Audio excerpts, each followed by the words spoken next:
check out purposelyhere.com where you will find my self-published book. Purposelyhere.com also has exclusive merchandise for men, women, and kids. Purposelyhere.com is also available on your mobile devices. Stay tuned and enjoy the video. Hey, what's up, everybody? So let's address this whole conversation that's been buzzing lately about Jamal Bryant and his wife and what she wore at an event they attended. So let's start off by saying this. Scripture tells us to dress in modesty, dress in modest apparel. So when you look at what she had on, many with good sense that knows anything about the scriptures will understand and know there was nothing modest about what she had on. While, no, she wasn't literally showing skin. However, she wore something that created the illusion that she was showing those body parts.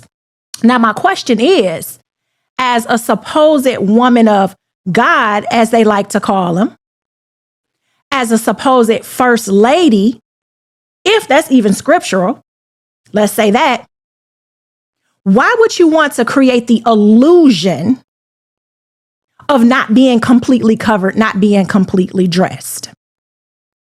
That's very bothering and disturbing to me. Here it is, you're supposed to be this big pastor, this big man of God's wife, yet you're going around stirring up and inciting lust within other people.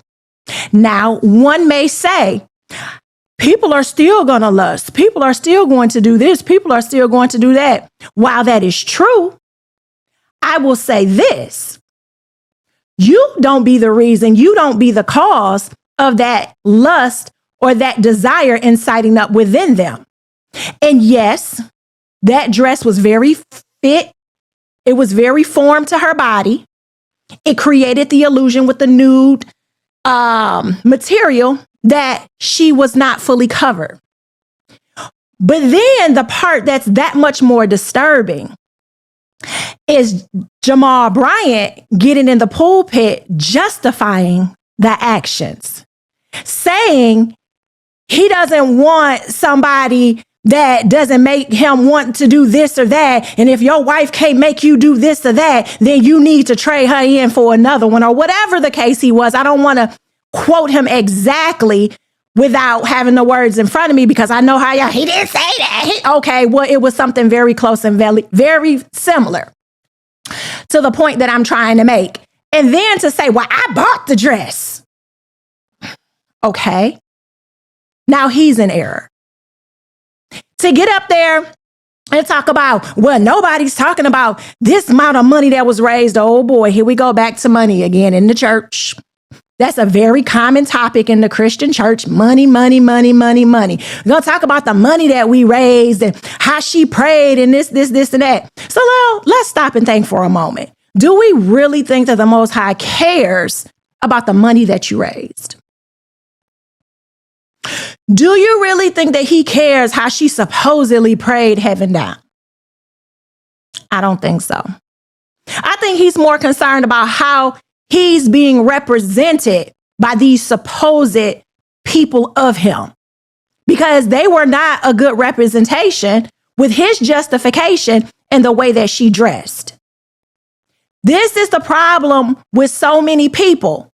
Look at the congregation that was out there cheering this bull crap on while he's in the pulpit trying to justify his wife and what she chose to adorn herself with.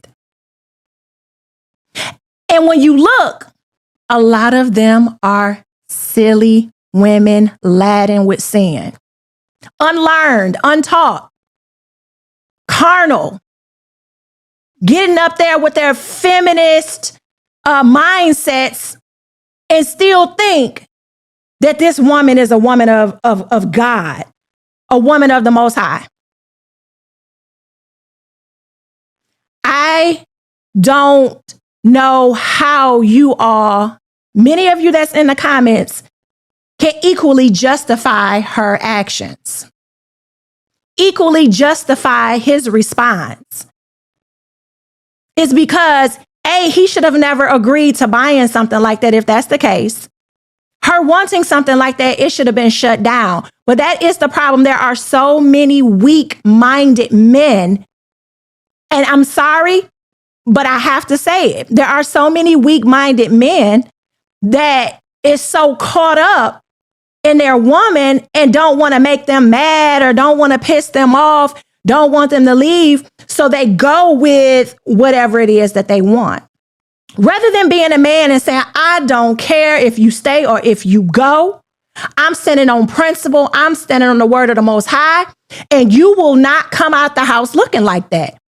Not only do you represent the Most High, you represent me too. It is not acceptable. Yet, that's what was to offer of the first lady and the man of God. Y'all, we got to get out of this carnal way of moving and thinking, this societal way of thinking and moving and thinking that's acceptable in the eyes of the Most High, because it is not. Then I'm reading comments everywhere that's just like, oh, but she can pray. I love to hear her pray and talking about her oil. And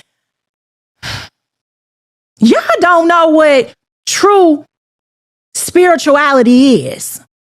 Y'all don't have true discernment as to what's real and what's not. That's why so many of y'all are going to follow so many of them into the lake of fire, because y'all just the blind leading the blind and don't know any better.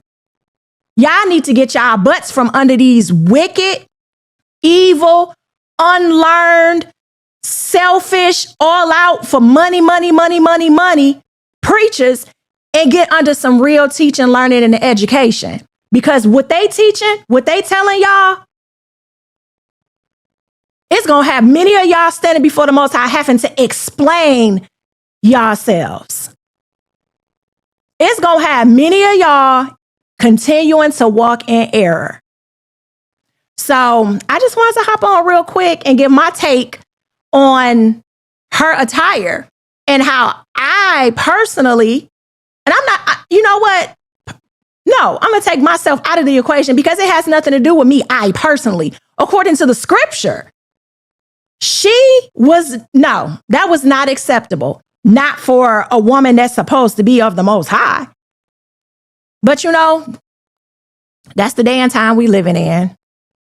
I'm not saying accept it, but that's what it is. People not going to listen. They're not going to accept what the truth is. So that is what it is. Leave some comments down below. Let me know what you think. And until next time, make sure you like, share, and subscribe to my channel. And I'll be talking to you all soon. Peace.